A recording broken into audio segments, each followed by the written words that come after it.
지난주에 우리 주일학교 고학년 분반 공부 시간에 저도 같이 들어가서 아이들과 이제 분반 공부 내용을 나누면서 이제 이런 얘기들을 주고 받았습니다. 유튜브 시청이 너무 길어져서 계속 그것을 이제 보게 되니까 이 학업에도 지장을 받더라는 내용이었어요. 고민이었어요. 그러니까 볼 때는 이제 재밌어서 이제 보는데 이 알고리즘에 의해서 계속 이제 유사한 영상들이 뜨니까 재밌어서 이렇게 계속 보는데 이 보고 나서 시간을 이 허비한 것에 대한 이 죄책감까지 든다는 것이었습니다. 계속 이제 그것을 보게 되니까 또 지금 내가 해야 될 것도 있는데 하지 못하게 되고 자꾸 미루게 되고 또 정신은 이제 산만해지게 되고 이것이 우리 아이들만의 고민은 아니죠. 여러 가정의 이제 고민이겠죠. 어른들도 그렇죠. 이제 편리한 이 도구가 어느 순간 이 시간이라는 이 생명을 이렇게 잡아먹는 이 도구가 되어버렸어요. 시간을 순식간에 삭제시킨다라는 시간 순삭이 요즘 새롭게 생겨난 신조어인데, 시간 순삭이 신조어인데, 그러니까 주로 재밌는 것을 볼 때 이제 그런 제목을 달아 놓습니다. 그러니까 시간 가는 줄 모르고 본다라는 것이죠. 그렇죠? 시간 순삭이라고 하는데, 근데 그거는 사실은 시간은 우리의 생명인 것이니까 말을 바꿔서 보면 생명 순삭도 되겠죠. 생명 순삭도 되겠죠. 시간이라는 것이 생명이니까. 도쿄 의대 이시우라 쇼이치 교수가 이 사람의 습관을 바꾸는 것은 매우 어려워가지고 이 뇌 구조 자체가 변하지 않으면 바뀌지 않는다라고 했습니다. 이런 뇌 구조를 바꾸기 위해서는 최소 한 달 동안 이 훈련과 연습이 있어야지만 그 생활의 패턴을 바꿀 수 있다라고 했어요. 고정된 습관을 바꾸는 것이. 그러니까 그만큼 이 습관이라는 것이 고치기가 쉽지 않다라는 것이죠. 그런데 이 어려운 것을 유튜브가 해낸 것입니다. 이 알고리즘과 이 쇼츠라는 이 시스템으로, 이 구성품으로 이걸 해낸 거예요. 유튜브의 수익은 시간이죠. 지금까지 그런 식으로 사업 구조, 비즈니스를 만든 컨텐츠는 없었어요, 이 세상에. 그런데 이것을 시간을 비즈니스로, 돈으로 구조를 만들어냈다라는 거죠. 우리는 오래전서부터 그런 얘기, 우리가 속담처럼 알고 있었잖아요. 시간은 금이다. 시간은 금이다. 결국 시간이 돈이라는 것 아니겠어요? 그러니까 그만큼 생명이라는 거잖아요. 근데 그거를 진짜 사업 구조로 만들어낸 거예요, 이 유튜브가. 시간을 계속 거기에 주면서 어떻습니까? 그걸로 돈을 벌어내는 이 비즈니스 구조로 만들어낸 것이죠. 그러니까 이 어려운 걸 이제 만들어 놨으니까 사실은 대단한 거죠. 예. 기존에 있지도 않던 그걸 시스템을 만들어냈으니까. 그리고 뭐 애나 어른이나 뭐 어떤 분야의 사람이든지 지금 전 세계 사람들이 지금 이것을 사용을 하고 있으니까. 그런데 우리가 이런 시대를 살면서 이게 넉넉히 계속 거기에 비즈니스 구조에 계속 우리의 삶의 패턴이 그대로 습관화되어 버리기 시작을 하면 굉장히 우리 삶에서는 아주 여러 가지 불균형이 일어나게 되고 아주 무질서한 패턴으로 우리가 가게 됩니다. 그리고 그것이 우리 몸에 익어버리게 돼요. 사실 우리 고학년 학생들이 지금 고민하고 있는 이 문제가 바로 그것이에요. 그런 말이 있어요. 당신의 경쟁 상대 적은 링 안이 아니라 링 밖에 있다라는 얘기가 있습니다. 권투 선수의 경쟁 상대 적은 링 안에 있는 것 같죠? 하지만 사실은 따져고 보면 링 밖에서 일어나는 여러 가지 변수가 오히려 이 선수가 그 경기에 제대로 임하지 못하게 한다는 거예요.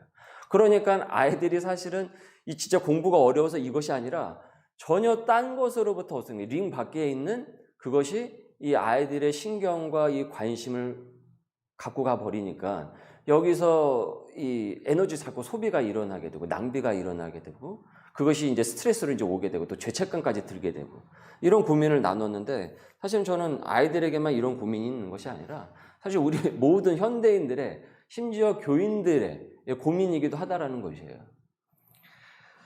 여러분 우리가 이런 시대를 살고 있습니다. 그러니까 분별하지 않고 넉넉히 그거 보면서 헤헤거리고 있으면은 우리가 이 세상에서 믿음의 가정은 고사하고 세상의 약삭빠른 그 비즈니스 전략에 우리의 시간이 순삭되는 것입니다. 생명이 순삭을 당하게 돼요. 그리고 하나님 앞에 섰을 때 너 지금까지 뭐 하다 왔니? 라고 물으실 때 재밌는 게 너무 많아서 그거 보느라 시간 순삭하고 왔습니다. 라고 대답할 수밖에 없어요. 그러면은 뭐라고 얘기하시겠습니까? 너의 영혼도 순삭이 될지어다. 라고 우리는 그 대답을 들을지도 몰라요. 제가 가벼이 이런 표현을 썼지만은 실제 그 날이 되면은 누군가에게는 그런 일이 일어납니다. 조나단 에드워드 목사님이 진노한 하나님의 손에 붙들린 죄인들이라는 설교 제목을 이제 말씀을 했는데 여러분 아마 기억을 하실 거예요. 제가 꽤 오래전에 말씀을 드렸는데 이 설교문은 이 영문학적 가치도 아주 높아서 미국의 교과서에도 실린 적이 있었어요. 그러니까 목사님의 설교가 미국의 교과서에 실렸다라는 것은 흔한 일이 아니잖아요. 그러니까 그만큼 이 영문학적 가치도 뛰어넘었다라는 거죠. 이 설교문 자체가.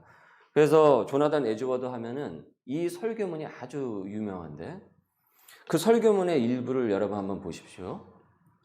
이런 내용이 있습니다. 여러분이 지난밤 지옥에 떨어지지 않은 이유가 무엇인지 아십니까? 지난밤 눈을 감고 잠이 들었다가 오늘 아침 다시 눈을 뜨고 이 세상을 보게 된 이유가 무엇인지 아십니까? 하나님의 손이 여러분을 붙들고 있기 때문입니다. 또 아침에 잠자리에서 일어난 후 지금까지 지내면서 아직도 지옥에 떨어지지 않은 이유가 무엇인지 아십니까? 하나님의 손이 여러분을 붙들고 있기 때문입니다. 또 여러분이 하나님을 예배하는 이 엄숙한 시간에 여러분의 악한 방식대로 예배 드림으로써 정결하신 하나님을 불쾌하게 해드리고 있는 지금 이 순간, 즉 여러분이 하나님의 집에 들어와 지금까지 예배 드리고 있는 동안 지옥불에 떨어지지 않은 이유가 무엇인지 아십니까? 그 역시 하나님의 손이 여러분을 붙들고 있기 때문입니다. 그 외에는 다른 이유가 없습니다.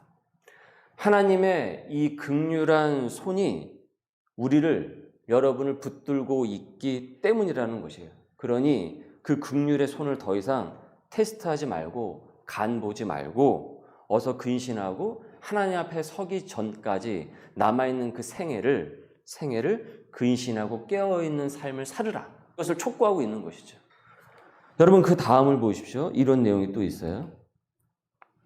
우리의 정신을 바짝 들게 하는데 전능하신 하나님의 이런 맹렬한 진노는 이 맹렬한 진노라는 것은 하나님께서 공의로우시다라는 것이에요. 선과 악을 명확하게 구분을 하시고 악에 대해서는 진멸하시는 분이시라는 것입니다. 죄에 대해서는 진노하신다라는 것이에요. 이런 맹렬한 진노는 한순간만 당해도 끔찍한 일일 텐데 회심치 않은 자들이 당해야 할 그 무서운 비참함은 끝이 없습니다. 여러분은 여러분 앞에 놓여있는 영원한 시간을 보고 그만 아연실색하며 그 후로부터는 거기서 구원받을지도 모르겠다든가 아니면 그 형벌이 완화되거나 잠시 휴식을 취할 수 있을지도 모르겠다라는 망상 따위는 아예 단념하게 될 것입니다. 그때 여러분은 이제 억겁의 세월 동안 전능하신 분의 무자비함과 싸우며 지내야 한다라는 사실을 분명히 알게 될 것입니다. 그리고 이처럼 오랜 세월 동안 싸우며 지난 후에도 남는 것은 오직 하나, 즉 여러분이 당하고 있는 그 형벌은 정말 무한하다라는 사실을 깨닫게 되는 것뿐입니다. 우리는 살아온 것에 대한 결말을 반드시 하나님 앞에서 결산을 하게 된다라는 것이에요. 그리고 진정 하나님 앞에서 회심이 없으면은 그 결말에 대한 그 형벌은 우리가 생각하는 것 이상, 마지막에 그날이 되었을 때 우리가 생각하는 것 그 이상 그 형벌은 무한하다고 얘기를 하고 있는 것입니다. 오늘 5월을 우리가 마무리하면서 5월 첫째 주부터 오늘 마지막 주에 이르기까지 가정에 대한 말씀을 갖고 가정의 달을 맞이해서 시리즈로 우리가 말씀을 쭉 살펴봤습니다. 그래서 오늘 네 번째로 전하고 있는데 그리고 오늘은 성령 강림 주일이에요. 성령 강림 주일. 이것을 우리가 분명히 짚고 가야 될 것 같아요. 진정 우리의 가족이 회복이 되고 거듭나기 위해서는 거듭나기 위해서는 가족이 새롭게 되기 위해서는 진심 어린 회심이 있어야 된다. 진심 어린 회개가 있어야 된다는 것이에요. 그것을 하나님 앞에서 우리가 온전히 그것을 회개로서 청산하지 않고서는 우리의 가정은 새로워질 수 없다는 것이죠. 이미 낙서가 다 되어 있는 곳에 계속 덧칠해서 무엇하겠습니까? 새로운 종이로 바꿔야 되지 않겠습니까? 그래서 예수님께서 무엇이라고 얘기하십니까? 새 포도주는 어디에 담아야 된다고요? 새 부대에 담아야 된다. 새 포도주를 옛 부대에 담으면 어떤 일이 벌어집니까? 터져버린다라는 것이죠. 새로운 말씀에 새로운 그 은혜가 우리에게 들어오기 위해서는 우리의 심령이 새 부대가 되어야 된다는 것이에요. 예수님께서 이 말씀을 하셨던 것은 옛날에 이런 일들이 많았어요. 아까우니까 그냥 옛 부대에다가 그냥 포도주 담지 뭐. 왜냐하면 그때 당시에는 우리처럼 지금 깨끗한 물이 없었기 때문에 이 물의 석회질이 너무나도 많았기 때문에 이처럼 과일을 통해서 이 식수를 공급받는 일이 일상생활이었거든요. 그런데 이것이 이제 그 공기 중에 있으면서 이것이 점점 달라지잖아요. 그러니까 이것이 부피가 커지고, 그러니까 예쁘게 이것을 아깝다고 넣어버리니까 터져가지고 그 모든 것을 다 버리는 일들이 다반사로 있었던 거예요. 그래서 그 내용을 말씀하시는 거예요. 새 포도주는 새 부대야 담아야 되느니라. 너희가 진정 거듭나야 된다는 것이죠. 즉 우리의 가정이 새롭게 되고 거듭나게 되고 새로운 가정으로 이 땅에서 복된 가정으로 우리 모두가 그것을 원하고 있지 않습니까? 그런데 우리가 그와 같은 가정으로 나아가기 위해서는 먼저 무엇이 해결되어야 된다고요? 우리 가정에 묵어있는 그 무언가가 먼저 해결이 되지 않고서는 새로운 복음의 포도주가 우리 안에 들어왔을 때 우리가 감당할 수 없다라는 것이에요. 부활절이 지나고 50일째가 되는 8째 주일이 바로 성령 강림 주일인데요. 여러분이 보시듯이 이 빨간색 강대상포가 여러분 보이실 것입니다. 이것은 강력한 성령의 임재를 의미를 해요. 그래서 빨간색으로 교회력은 표시를 합니다. 이것을 우리에게 시각적으로 메시지를 전하고 있는 것이죠. 그러니까 이 성령의 강력한 임재가 사도행전 2장에서 보면은 마가의 다락방에서 일어나게 되었는데, 그리고 여기서 무엇이 일어나게 되냐면 회개가 일어나게 되었습니다. 회개가. 그래서 성령 강림 주일이라고 하는 것이에요. 그날 설교를 맡은 베드로는 이렇게 전하고 있어요. 사도행전 2장 38절입니다. 다 같이 읽습니다. 시작. 베드로가 이르되 너희가 회개하여 각각 예수 그리스도의 이름으로 세례를 받고 죄 사함을 받으라. 그리하면 성령의 선물을 받으리니. 성령의 선물을 받으리니. 성령의 선물을 우리가 받으려면 진심 어린 회개가 있어야 된다는 거예요. 성령의 선물을 받는 가정이 되려면 진정 가정에 회심이 있어야 된다는 것이에요. 회개가 있어야 된다. 진심 어린. 우리 새벽 큐티 말씀을 보면서 그 옆에 나와 있는 여러 가정사들을 쭉 여러분들 보죠. 무슨 생각이 드십니까? 야, 별 가정이 다 있구나. 그런 생각이 드시죠? 이런 일이 있네? 그리고 딱 볼 때, 우리 가정하고 너무 비슷한데? 그런 소위 현타가 오기도 하죠. 네. 콩가루처럼 흩어졌던 그 콩가루 가정들이 다시 회복을 하는데 그 회복의 중심점은 언제나 무엇이 있었습니까? 여러분 그 간증을 보시듯이 무엇이 있었습니까? 그 가정 가운데 회개가 있었어요. 회심이 있었어요. 회심이 있었다니까요. 그 가정이 회복하고 새롭게 되는 데는 그것이 새 부대로 바꾸는 것이에요. 아빠의 회개가 있었고요. 엄마의 회개가 있었고 자녀의 회개가 있었던 것이에요. 가정의 회개가 있었던 것이에요. 그 회개가 있어야 되고 회심이 있어야 새로운 것을 누리게 되고 새로움으로 출발할 수 있게 되는 것이에요. 그 간증이 공통적으로 나와 있는 그 주제가 그것 아닙니까? 여러분, 그런 면에서 오늘 우리가 성령 강림 주일, 그리고 가정에 대한 메시지 4번째 주일을 맞이하면서 여러분 진정 스스로 우리 가정에게 물어보십시오. 정말 회심이 있었는지 우리 스스로에게 물어보십시오. 우리 가정에 여러분 물어보세요.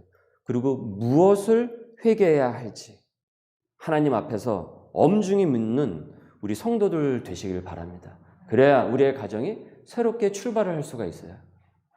그래야 하나님의 거룩한 복된 가정으로 우리가 새로운 출발을 하면서 나아갈 수 있습니다.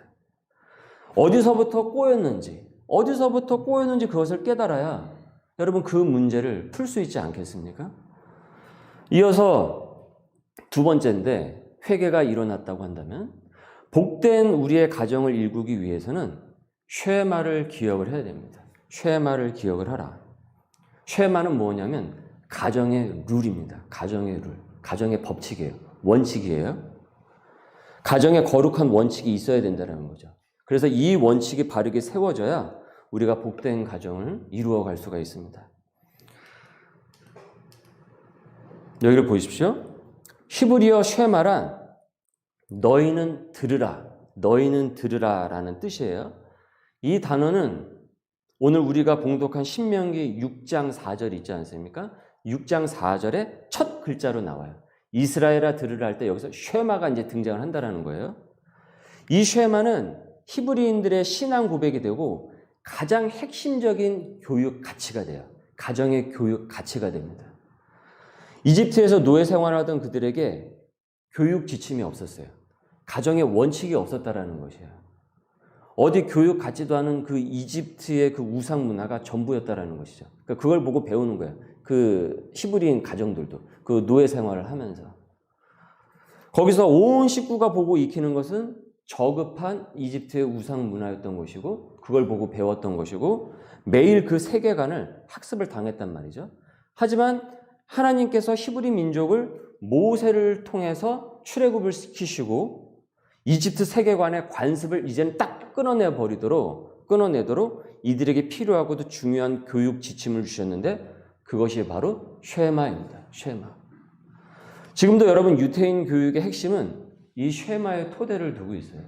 우리가 익히 알고 있는 탈무드의 그 교훈집도 바로 이 쉐마의 토대를 두고 있어요. 이 주제에 따라서 여러 가지 이야기와 교훈적인 내용들이 나오는 것입니다. 쉐마의 중심 내용은 이렇습니다. 하나님의 유일성이에요. 하나님의 무엇이라고요? 유일성. 더 이상 너에게 다른 우상, 다른 신들을 두지 말라라는 것이죠. 여러 잡다한 우상들과 미신적인 그 혼합 종교가 지배를 하던 고대 근동사회에서요. 당시의 고대 근동사회에서 오직 한 분 하나님만이 존재한다. 다른 것은 없다. 오직 한 분 하나님만이 존재한다. 그리고 이 하나님은 당신이 선택하신 그 백성과 사랑의 관계를 유지하고 그 백성을 인도하시고 섭리하시고 이끌어내신다. 이 유일신 고백은 여러분 당시로서는 가히 개혁적인 것이었습니다.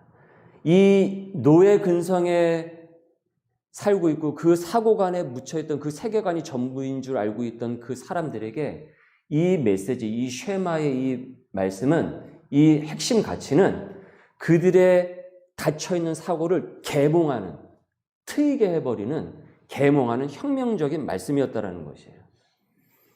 하나님께서는 모세에게 그래서 이 쉐마의 말씀을 전하도록 하셨고 이후 히브리인들은 이 말씀을 신앙 고백으로 삼았다라는 것이에요. 각 가정은 이를 마치 집안의 가훈처럼 본질로 삼았다라는 것이에요. 그리고 여러분 이를 얼마나 이 말씀대로 살려고 원칙을 잘 지키려고 노력을 했냐면 아침과 저녁 매일 쉐마를 암송을 하고 묵상을 하는 거예요. 그리고 이것을 아이들에게 가르치고 있는 거예요. 그래서 하나님의 거룩한 백성으로 부름을 받았다라는 그 정체성을 놓지 않고 확립을 했다라는 것이죠. 여러분 그 쉐마의 내용을 좀 더 들여다보실까요? 성경책을 보십시오. 화면은 말씀이 없습니다. 여러분 성경책을 보세요. 지금 이 시간 처소에서 예배를 드리시는 분들은 그 화면을 보셔도 되겠습니다.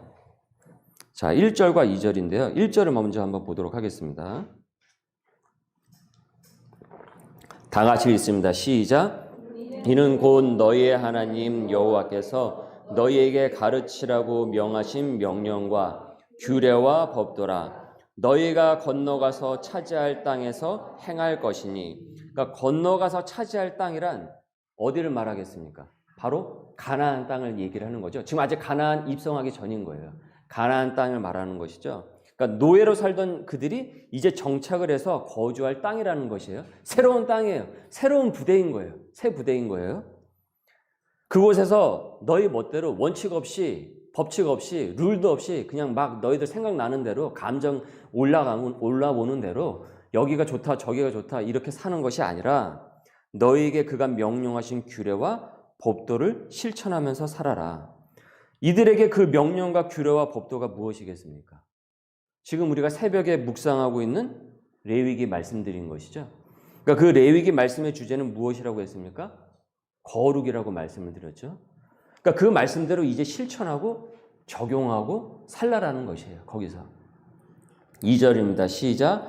너와 내 아들과 내 손자들이 평생에 내 하나님 여호와를 경외하며 내가 너희에게 명한 그 모든 규례와 명령을 지키게 하기 위한 것이며 또 내 나를 장구하게 하기 위한 것이라. 그러니까 너와 내 아들과 내 손자들, 즉 가정해 주시는 말씀이네요. 이 말씀을 어디에 심으라고요? 가정에 심으라라는 거예요. 가정에 심으라. 이는 너의 나를 장구하게 하기 위한 것이다. 교회학교, 우리 주일학교 성경책에 보니까 이를 직관적으로 어떻게 해석을 했냐면 복을 누리고 잘 살게 될 것이다.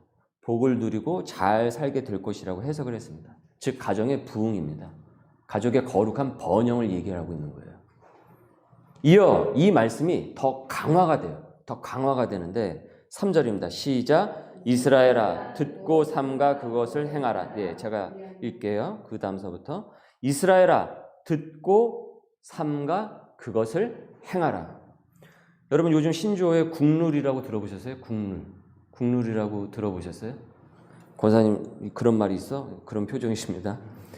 무조건 따르는 룰, 무조건 따르는 룰이라는 의미예요. 법칙이라는 뜻이에요. 떡볶이에는 국물이 아니라 순대가 국룰이지. 그죠? 떡볶이에는 순대가 국룰이지. 그게 법칙이잖아요. 원칙이잖아요. 항상 순대가 있어야 되잖아요. 그러니까 이처럼 이런 것이 국룰이라는 것이에요. 그러니까 지금 여기서 그 얘기를 하고 있는 거예요. 그러니까 삼가 따지지 말고 이유 불문하고 그저 행하라는 거예요. 원칙인 거예요. 아주 원칙을 그냥 명확하게 못을 박으셨어요. 하나님께서. 가나안에 들어가기 전에. 이 히브리 백성들에게.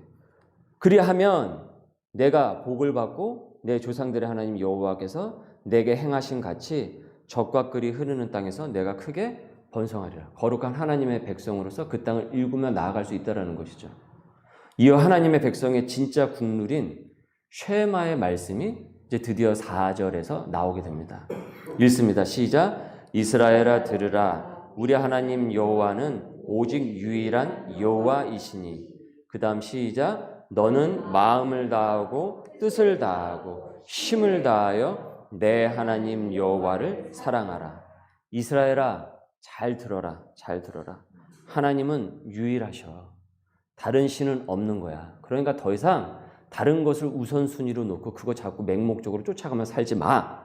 다른 우상은 없어. 그러니까 더 이상 이집트 미신이 너희들을 지배하는 일은 없어야 된다. 오직 하나님이 어떻다는 겁니까? 유일하시다라는 것이죠. 그러니 너는 마음을 다하고 뜻을 다하고 힘을 다하여 내 하나님 여호와를 사랑하라. 하나님께 최선을 다하라는 것이죠. 최선을 다하라. 이어 구체적으로 가정에 적용하도록 하시는데 이를 얼마나 철저하게 지키도록 강조하시는지 모릅니다. 6절을 제가 읽겠습니다. 오늘 내가 내게 명하는 이 말씀을 너는 마음에 새기고, 그러니까 지금 내가 너희들에게 전하는 이 말씀을 마음에 새겨라. 건성으로 듣지 말고 마음에 새겨라. 7절입니다. 시작. 내 자녀에게 부지런히 가르치며 집에 앉았을 때이든지 길을 갈 때이든지 누워있을 때이든지 일어날 때이든지 이 말씀을 강론할 것이며. 그러니까 이것을 자녀에게 가르치는데 부지런히 가르치며 부모로서 최선을 다하라는 것이에요. 지혜를 잘 써서 최선을 다하라는 것이죠. 집에 앉았을 때든지, 길을 갈 때이든지, 누워 있을 때이든지, 일어날 때이든지 이를 강론할 것입니다. 그런데 여러분 이거 비슷하네요. 이 세상 가정사에서 많이 이런 일들이 일어나는데, 앉을 때, 길을 갈 때, 누웠을 때, 아침에 일어날 때, 잘 때, 요새는 이를 무엇이 대체했습니까? 스마트폰이 대체를 했죠. 제가 예전에 스마트폰이 등장하기 전에 전도사 초창기 시절에 이 말씀에 대해서 이제 우리가 성경 공부했을 때 애들이 그랬어요. 아니, 어떻게 이렇게 하면서 살 수가 있냐고. 어떻게. 길을 앉을 때이든지, 누워있을 때든지, 일어날 때이든지, 어떻게 그렇게 살 수 있겠냐고 얘기를 해요. 그런데 그 어려운 것을 지금 수많은 이 세상의 사람들이 어떻습니까? 해내고 있는 거예요. 그 어려운 걸 지금 하고 있다니까요. 근데 그게 애들이 어려도 그걸 하는 거예요. 맨날 보여줘 하잖아요. 지금 이것 때문에 가정 문제가 엄청 많아지잖아요.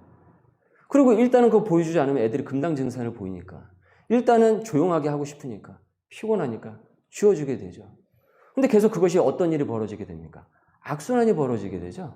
왜요? 거기는 원칙이 없어요. 영혼의 원칙이 없다니까요. 무질서하다니까요. 이집트의 세계관이라니까요. 계속 거기에 학습을 당연히 아이들에게 나오는 게 행동 방식과 양식들, 그 다음에 가족 관계에서 미치는 영향들이 당연히 안 좋을 수밖에 없는 것이죠. 우리가 이런 시대를 지금 살아가고 있다는 것입니다. 저는 지금 이 순간에 고리타분한 얘기를 하는 것이 아닙니다. 우리의 가정을 지키고 우리의 영혼을 지키는 말씀을 드리고 있는 것이에요.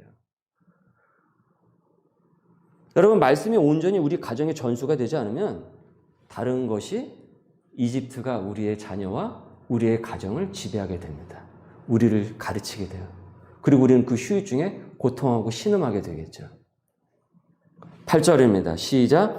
너는 또 그것을 내 손목에 매어 기호를 삼으며 내 미간에 붙여 표로 삼고 손목에 매달고 이마에 붙이라는 것입니다. 그리고 거기에 그치지 말고 9절입니다. 시작. 또 내 집 문설주와 바깥문에 기록할지니라.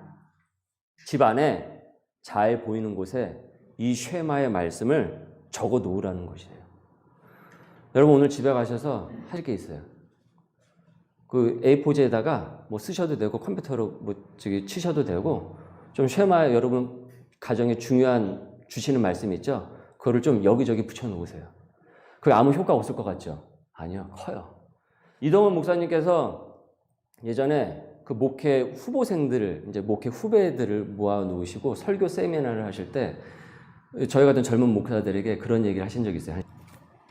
후배 목사들에게 성경책을 곳곳에 배치를 해라. 목사는 무조건 곳곳에 배치를 해라. 책상 위에도 배치를 하고, 식탁 위에도 배치를 하고, 차에도 배치를 하고, 화장실에도 배치를 하고, 어디든지 여러분이 손 닿는 곳에 말씀이 손에 쥐어지도록 해라. 당신들이 말씀 안에서 온전히 거하지 못하면 성도들은 세상에 다 빼앗긴다. 그 얘기를 얼마나 명확하게 우리에게 얘기를 하시는지 제가 이 10수년이 지난 다음에도 이 마음 가운데 남아있어요. 여러분, 우리의 가정에 하나님의 말씀이 중심이 될 수 있기를 바랍니다. 세상의 이집트 세계관이 우리의 가정을 휘저어 놓는 것을 막을 수 있기를 바랍니다. 거기에 대해서 저항을 하셔야 되는 거예요. 오늘 우리는 이 시대를 살아가면서. 하나님께서 출애굽 백성들에게 여러분 이렇게까지 강조하시면서 신신당부하신 것이 무엇이겠습니까? 좀 있으면 어디에 도착합니까? 어디에 도착합니까? 가나안 땅에 도착해요. 근데 가나안 땅에 누가 있습니까? 가나안 족속, 히위 족속, 헷 족속. 모든 족속들이 다 있잖아요. 수많은 세계관들이 있는 거예요. 수많은 사고들과 세계관들이 있어요. 이방 종교들도 있고.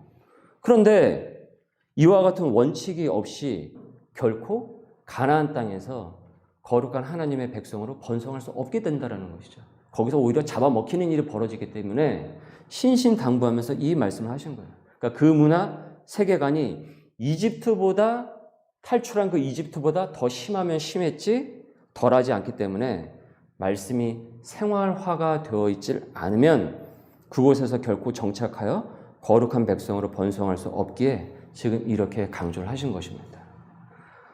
오늘 우리가 이 쉐마의 말씀을 상고하면서 여러분 이렇게 적용할 수 있길 바랍니다. 이 질문에 우리가 함께 같이 상고할 수 있기를 바랍니다. 우리의 가정에 여러분 무엇이 들리고 있습니까? 쉐마가 있습니까? 이 같은 최선을 다해서 나의 가정을 세워가려고 했습니까? 나는 이런 최선으로 하나님을 믿고 있나요? 내가 지금껏 최선을 다해서 가정에 이식하려고 한 것은 무엇입니까? 가정이 진정 말씀으로 부응하지 못하고 믿지 않는 가정처럼 각종 문제를 달고 사는 것은 결국 내가 가정에 이식했던 것이 최선을 다해서 이집트의 것을 이식한 결과가 아닙니까? 최선을 다해서 하나님 말씀을 이식을 한 것이 아니라 최선을 다해서 이집트 세계관을 이식했다가 그 결과를 내가 지금 맞이하고 있는 것이 아니냐라는 것이죠. 오늘 이 말씀의 질문이 우리를 무겁게 하지 않기를 바랍니다. 오히려 우리를 깨닫게 하기를 바랍니다. 옛 부대를 지워버리고 이제는 치워버리고 새 부대를 새롭게 준비할 수 있는 전환점이 될 수 있기를 바랍니다. 감사하게도 여러분, 하나님의 손이 우리를 붙들고 있어요. 하나님의 손이 우리를 붙들고 있어요. 하나님께서 마치 아버지가 자식을 붙들어 주듯이, 엄마가 자식을 붙들듯이 우리 하나님께서도 우리 소명의 백성을 지금 이 시간 붙들고 계시다라는 것이죠. 그래서 우리가 지금 이 시간 이 쉐마의 말씀을 우리가 함께 같이 상고하는 이 예배당에 있는 것 아니겠습니까? 하나님도 우리를 붙들고 있어요. 이것을 무엇이라고 표현하냐면 하나님의 열심이라고 얘기를 해요. 하나님의 열심. 우리만 열심히 있는 것이 아니라 하나님께서도 우리를 향한 열심이 있다는 것이죠. 우리를 향한 최선을 다하신다는 것이죠. 그래서 죽기까지 예수 그리스도를 우리에게 보내주신 것 아니겠어요? 하나님께서 가장 중요한 것을 우리에게 보여주신 거예요. 보내주신 거예요. 그것이 바로 하나님의 최선인 거예요. 하나님의 열심이라는 것이죠. 지금의 출애굽 이 신세대들에게 이 말씀을 주셔서 이들을 살아나게 하시고 부흥을 시키듯이 여러분, 저와 우리의 가정을, 우리 소명의 식구 가정을 그렇게 만드실 줄 믿습니다. 우리의 교회를 통해서 이 지역에 복된 가정을 구현하실 것입니다. 여러분, 이를 위해서 손 모아 기도하시고 또 힘을 모아주시길 바랍니다. 성령의 결실을 거두게 될 것이에요. 쉐마의 말씀으로 번성하고 거룩한 성장을 이루는 우리 소명의 가정들 되시길 주님의 이름으로 소망합니다. 우리 말씀에 잇대어 기도하도록 하겠습니다. 쉐마의 말씀으로 복된 가정이 되게 하여 주옵소서. 회개가 일어나는 가정이 되게 하시고 회복되게 하여 주옵소서. 거룩한 말씀의 가치관이 우리 가정에 뿌리 내리게 하여 주시고 이집트의 그 세계관이 우리의 가정을 휘젓지 아니하도록 주님 막아주시고 보호하여 주옵소서. 기도하겠습니다. 주님, 혼란스러운 가정관으로 가정이 해체되는 이 시대에 바른 말씀의 기준과 원칙으로 거룩한 가정을 세워가게 하여 주시옵소서. 나의 최선이 이집트의 세계관에 물든 헛된 열심이 된 것을 주님 회개합니다. 나의 최선이 그 방향이 쉐마의 말씀이 되게 하여 주옵시고 그리하여서 거룩한 성장, 거룩한 번영을 이뤄가는 복된 가정이 되게 하여 주옵소서. 그리고 이 부흥의 물결이 우리 가정에만 머무는 것이 아니라 내 주변에, 그리고 우리 교회의 주변에 여전히 고통받고 있는 그 가정 가운데 복음의 물결로 퍼져나갈 수 있도록 우리 소명의 교회를 사용하여 주옵소서. 감사하며 예수님의 이름으로 기도드립니다. 아멘.